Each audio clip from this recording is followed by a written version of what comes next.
Imagine waking up at 6 in the morning, rushing to a factory, sitting at a machine for 8 to 9 hours straight, stitching, cutting, packing, day after day, and at the end of the year, your boss hands you a raise of 300 rupees. Not 300 per day, 300 per month.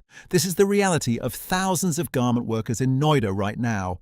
And honestly, they've had enough. For the past 3 days, workers from nearly 10 garment and hosiery export companies have poured onto the streets of Noida's hosiery complex.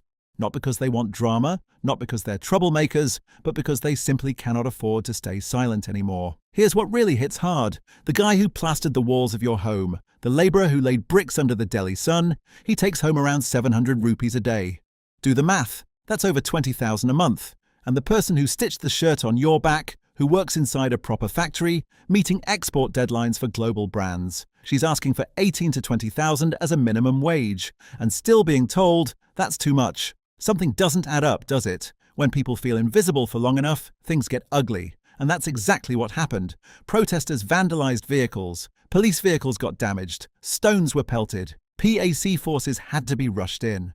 Noida's streets, which are usually buzzing with IT crowd and startup culture, looked completely different those days. These workers also looked at what happened in Haryana, where the government recently gave a 35% minimum wage hike to similar workers, and they asked a simple question.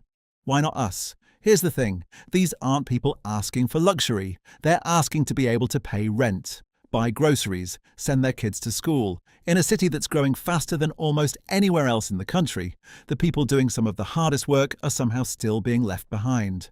So the real question isn't whether these workers were right or wrong to protest. The real question is, how did we let it get this far? If this made you think, share it. Because sometimes the least we can do is make sure their voices reach a little further.